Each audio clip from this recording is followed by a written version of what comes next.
तो hello student, स्वागत है आपके अपने यूट्यूब चैनल एवन एग्जाम पाठशाला में। तो आज की इस वीडियो में हम बात करेंगे क्लास 12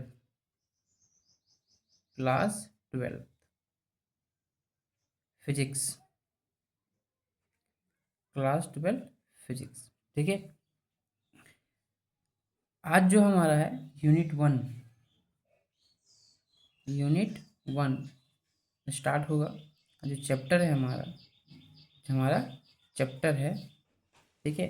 यूनिट 1 में हमारा जो चैप्टर है, यूनिट 1 में जो हमारा चैप्टर है आपको पता ही होगा, वो है हमारा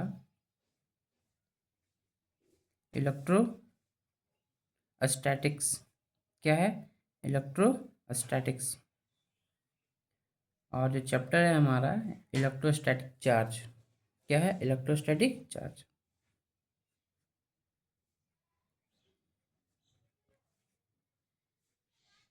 इलेक्ट्रोस्टैटिक्स चार्ज, ये हमारा लेक्चर नंबर 1। ये है क्या? हमारा लेक्चर नंबर 1। तो चैप्टर को शुरू करने से पहले अगर आप हमारे चैनल में नए हो तो चैनल को सब्सक्राइब करें, लाइक करें और शेयर करें। चलिए हम वीडियो को कंटिन्यू करते हैं। तो सबसे पहले ध्यान दीजिएगा यहाँ पे कि ये जो हमारा इलेक्ट्रोस्टैटिक्स है, इसका मतलब होता क्या है? इसका मतलब होता क्या है? चलिए, इलेक्ट्रोस्टैटिक्स, ठीक है। यहाँ पे क्या होता है, ध्यान दीजिएगा। इसका मतलब होता है चार्ज। इसका मतलब क्या होता है? चार्ज। और इसका मतलब क्या होता है? रेस्ट। जब भी कोई चार्ज क्या हो, रेस्ट में हो, ठीक है। तो इसमें हम क्या करेंगे कि अगर कोई चार्ज क्या है, रेस्ट में है, तो उसके बारे में हम क्या करेंगे? स्टडी करेंगे। क्या करेंगे? स्टडी करेंगे। चलिए हम डिफिनेशन की ओर बढ़ते हैं। देखिए, तो ये रहा हमारा इलेक्ट्रोस्टैटिक्स का डिफिनेशन। तो इस डिफिनेशन में क्या बोला गया है, ध्यान दीजिएगा। इलेक्ट्रोस्टैटिक्स का मतलब क्या होता है? यहाँ इलेक्ट्रो का मतलब है चार्ज और स्टैटिक्स का मतलब होता है रेस्ट। कहने का मतलब क्या है? बोला गया है डिफिनेशन में कि electrostatic is the study of electric charge. इसमें क्या होता है, हम क्या करते हैं? इलेक्ट्रिक चार्ज के बारे में स्टडी करते हैं। जब वह स्टडी की क्या होता है? रेस्ट में हो। किस फॉर्म में हो? रेस्ट में हो, ठीक है। इलेक्ट्रोस्टैटिक्स इज कॉल्ड स्टैटिक्स, तब हम इसको क्या बोलेंगे? स्टैटिक्स बोलेंगे। बोला गया है electricity because electric charge rest in electrostatics. कहने का मतलब क्या बताया इस डिफिनेशन में कि अगर कोई बॉडी है, ठीक है, अगर कुछ बॉडी है और उसमें क्या है? चार्ज है, वो मूव नहीं कर रहा है। क्या कर रहा है? मूव नहीं कर रहा है। तब हम क्या बोलेंगे कि वो जो चार्ज है, वो चार्ज कैसा है? रेस्ट में। जैसे कि मान लीजिए ये हमारा क्या है? एक बॉडी है, ठीक है। अब मान इसमें कोई चार्ज नहीं है, ठीक है, कोई चार्ज नहीं है। अब हम क्या करते हैं? दूसरे बॉडी से चार्ज को हम यहाँ ट्रांसफ़र किए। क्या किए? चार्ज को हम ट्रांसफ़र किए। जब यहाँ वो हम अभी डिस्कस नहीं करेंगे चार्ज कैसे ट्रांसफ़र हुआ। हम बात कर रहे हैं कि जब इस बॉडी में चार्ज आ गया, तो अगर इस बॉडी में चार्ज आ गया, ठीक है, और ये चार्ज मूव नहीं कर रहा है, अगर अगर ये चार्ज यहाँ कम्प्लीटली सेपरेट हो चुका है, तो हम इस चार्ज को क्या बोलेंगे? रेस्ट बोलेंगे। ये इसके अंदर जो चार्ज होगा वो क्या होगा? रेस्ट में होगा। तो इलेक्ट्रोस्टैटिक डिफिनेशन में क्या कहता है कि हम क्या करते हैं कि इलेक्ट्रिक चार्ज जब क्या हो? रेस्ट में हो। क्या हो? रेस्ट में हो। तब उस चीज़ को हम क्या बोलते हैं? इलेक्ट्रोस्टैटिक्स। क्या बोलते हैं? हम इलेक्ट्रोस्टैटिक्स बोलते हैं, ठीक है। यहाँ तक तो क्लियर है। अब हम चलते हैं अगले डिफिनेशन की ओर। अगला जो हमारा दूसरा टॉपिक है, दूसरा में लिखा गया है electrostatics is called frictional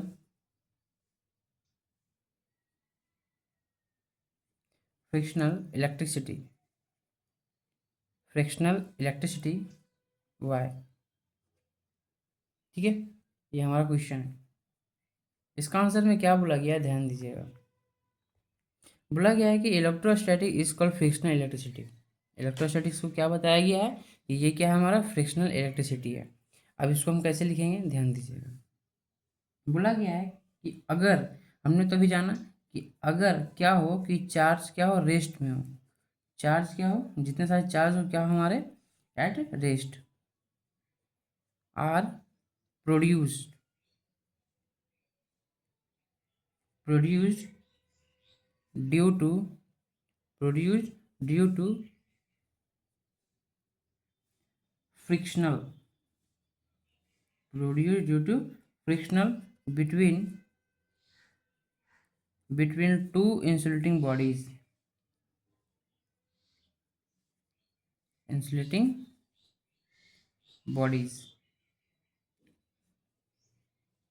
which are rub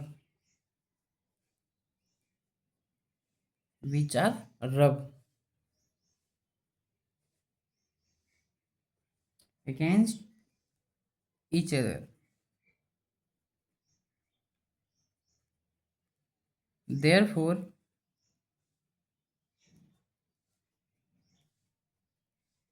electrostatics is also called frictional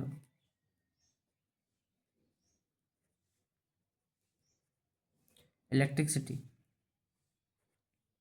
ध्यान दीजिएगा, इसमें क्या बोला गया है, बोला गया है कि electrostatics is called frictional electricity.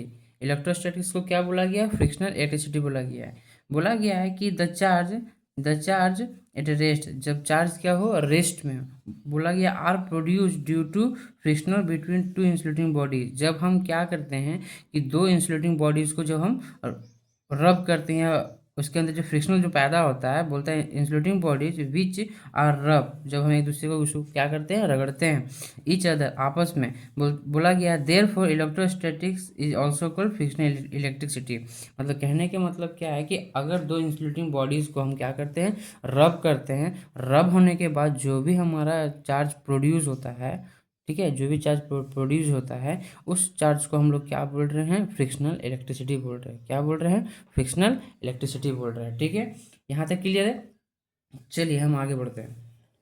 Next question जो है हमारा अगला है quantisation of electric charge.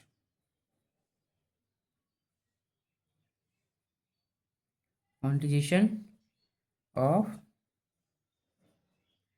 Electric charge. अब क्वांटिजेशन ऑफ इलेक्ट्रिक चार्ज क्या कह रहा है, ध्यान दीजिएगा, ध्यान देने वाली बात है।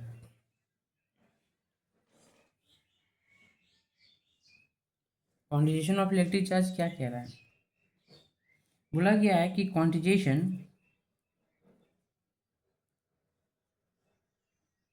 Of electric charge, quantization of electric charge is the property by virtue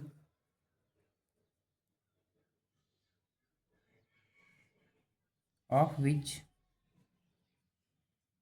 the total amount of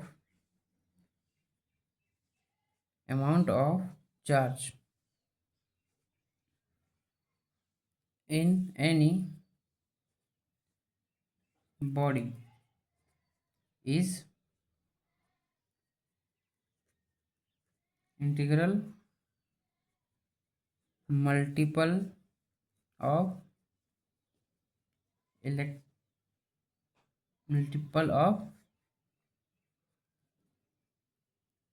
elementary charge E, elementary charge E, if Q is the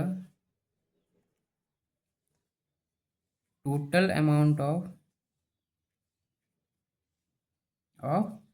charge in any body, then देखिए ध्यान से, quantisation of electric charge में क्या बोला गया, बोला गया है कि quantisation of electric charge is the property by virtue of which the total amount of charge in any body integral multiple of elementary charge ई।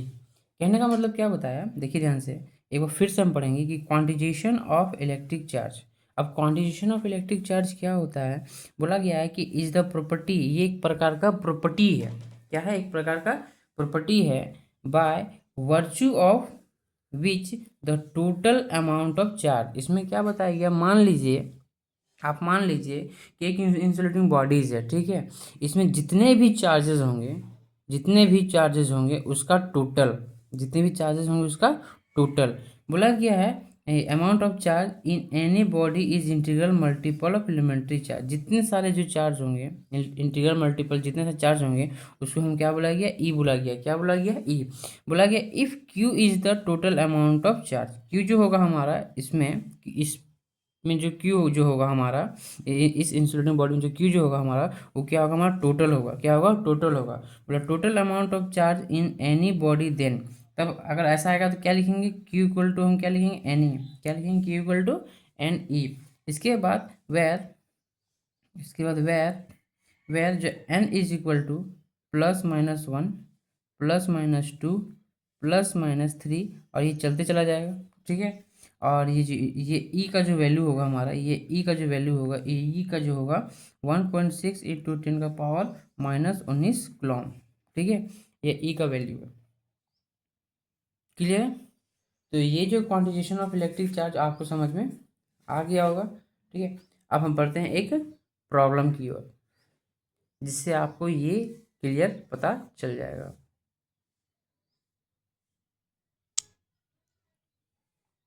तो एक प्रॉब्लम है, एक न्यूमेरिकल है हमारा, उसको आज हम सॉल्व करेंगे। देखिए, तो क्वेश्चन जो है हमारा, ध्यान दीजिएगा,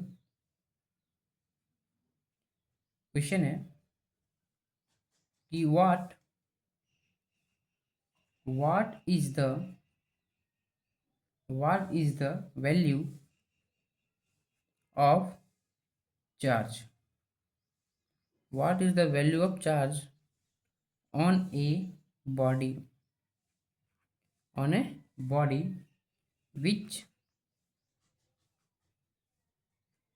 carries 20 excess electron,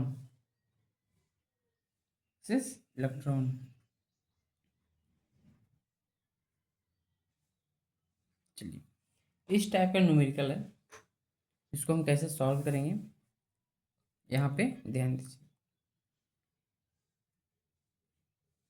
बोला गया है what is the value of charge, charge का क्या वैल्यू है, on a body which carries 20 excess electron, अगर वो क्या करता है कि 20 एक्सेस इलेक्ट्रॉन कैरी करता है। तो अगर इस टाइप का अगर क्वेश्चन है तो किस टाइप से हम सॉल्व करेंगे। देखिए, सबसे पहला हमें ये देखना है कि वी नो दैट हम जानते हैं कि चार्ज ऑन 1 इलेक्ट्रॉन का कितना होता है, -1.6 × 10⁻⁻19 कूलम, ठीक है। दूसरा, आप इसे ऐसे भी लिख सकते हो, E इक्वल टू -1.6 × 10⁻⁻19 कूलम लिख सकते हो। और n इक्वल टू कितना दिया हमारा, यहाँ देखिए, ये जो है ना हमारा, ये n है, इसे हम क्या लिखेंगे, 20, ठीक है। According to question,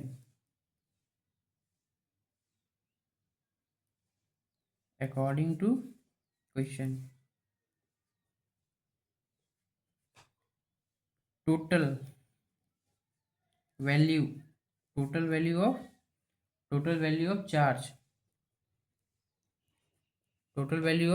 charge on the body. तो हमारा क्वांटिजेशन में हमने क्या देखा था कि ये क्या करता है, ध्यान दीजिएगा, डिफिनेशन में क्या बोला गया था कि ये इलेक्ट्रिक चार्ज जो बोलता है, क्वांटिजेशन ऑफ इलेक्ट्रिक चार्ज, ये प्रकार का ऐसा प्रॉपर्टी होता है कि किसी भी इंसुलेटिव बॉडी में जो टोटल अमाउंट ऑफ जो चार्जेस होते हैं उसे क्या करता है, ये कैलकुलेट करता है। क्या करता है, कैलकुलेट करता है। तो फॉर्मूला हमारा क्या है, Q equal to n e. क्या फॉर्मूला हमारा, Q equal to n a. इसी फॉर्मूला का हम यूज़ करते हुए हम क्या करेंगे, इस क्वेश्चन को हम सॉल्व करेंगे। चलिए, जैसे कि आप यहाँ ध्यान दीजिएगा, हमारा फॉर्मूला क्या है, फॉर्मूला जो है हमारा Q इक्वल टू क्या है, एन ई। बात आप यहाँ पे ध्यान दीजिएगा, ये चार्जेस में थोड़े से डिफरेंस हो सकते हैं पर बल्कि सेम है, ठीक है। बल्कि क्या है, ये सेम है। हम ये क्वेश्चन न्यूमेरिकल के अकॉर्डिंग ही पता करते हैं कि बड़ा क्यू होगा या छोटा क्यू होगा, ठीक है। इसमें कोई भी प्रॉब्लम नहीं है, दोनों चीज़ सेम है, इसमें कन्फ्यूजन आपको नहीं होना है। चलिए, अब Q इक्वल टू हमारा भाई एन ई है। अब Q की जगह में हमारा एन की जगह में क्या 20 है और E की जगह में -1.6 इंटू 10⁻−19 कूलम है, दिख रहा है ना। अब हम क्या करेंगे, जब इसको सॉल्व करेंगे तो आप जब इसको मल्टीप्लाई कीजिएगा कितना आ जाएगा आपका, -32 इंटू 10⁻−19 कूलम आएगा। अब हमें क्या करना है कि अगर यहाँ से एक घटेगा तो यहाँ पे एक पॉइंट लगेगा, ये इसका नियम है कि अगर ये घटेगा तो यहाँ पॉइंट लगेगा। तो -3.2 इंटू 10⁻−18 कूलम, ये आपका आंसर हुआ। ये क्या हुआ, आपका आंसर हुआ इस न्यूमेरिकल। तो आपको ये जो क्वेश्चन आपको समझ में आ गया होगा, ठीक है। तो चलिए हम बढ़ते हैं नेक्स्ट क्वेश्चन की ओर।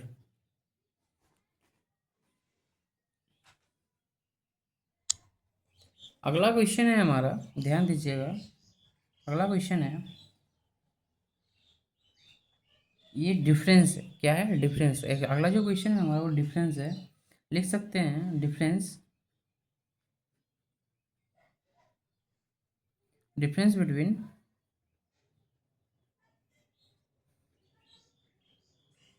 Charge and mass, charge and mass, इसके बीच में डिफरेंस। देखिए, चार्ज और इधर क्या हो जाएगा हमारा, मास। क्या हो जाएगा, मास।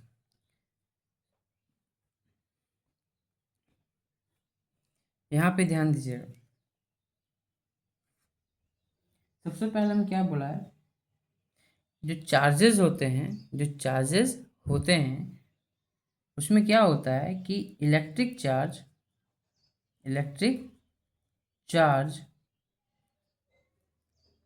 कैन बी पॉजिटिव, जिसको आप ऐसे भी लिख सकते हो, कॉमा नेगेटिव,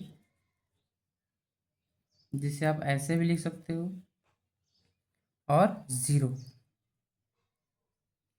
जो चार्ज में होता है क्या होता है, पॉजिटिव, नेगेटिव और ज़ीरो तीनों होता है, ठीक है। अब हम आते हैं मास में। मास में क्या होता है, mass of a body, mass of a body is a positive quantity. Mass क्या होता है आपका, पॉजिटिव क्वांटिटी होता है, ठीक है। चलिए क्वेश्चन नंबर, सॉरी, इसके आगे की प्रॉपर्टीज में देखिए। अब electric charge is always conserve, electric charge को आप क्या कर सकते हो, कंजर्व कर सकते हो, ठीक है, इसमें कोई प्रॉब्लम नहीं है। Electric charge is always conserve, always conserve. इसमें मास इज नॉट कंजर्व, मास को आप कंजर्व नहीं कर सकते, मास इज नॉट कंजर्व, मास को कंजर्व आप नहीं कर सकते, ठीक है। यहां तक तो समझ में आ गया। चार्ज में आइए, थर्ड में क्या है, ये जो चार्ज होता है, charge obey, charge obeys quantisation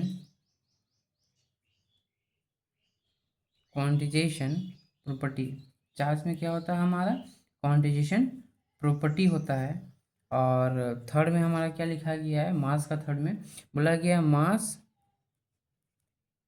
does not quantisation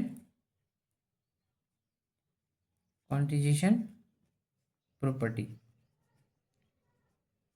mass does not quantisation property. चलिए यहाँ तक तो क्लियर हो गया। अब हम बढ़ते हैं चार्ज का चौथा में। क्या बोला गया है? The force between the force between charge attractive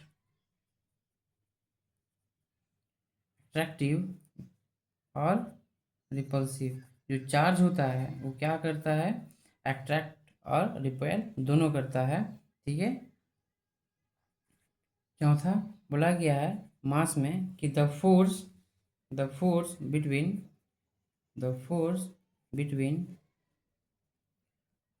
to masses is always attractive,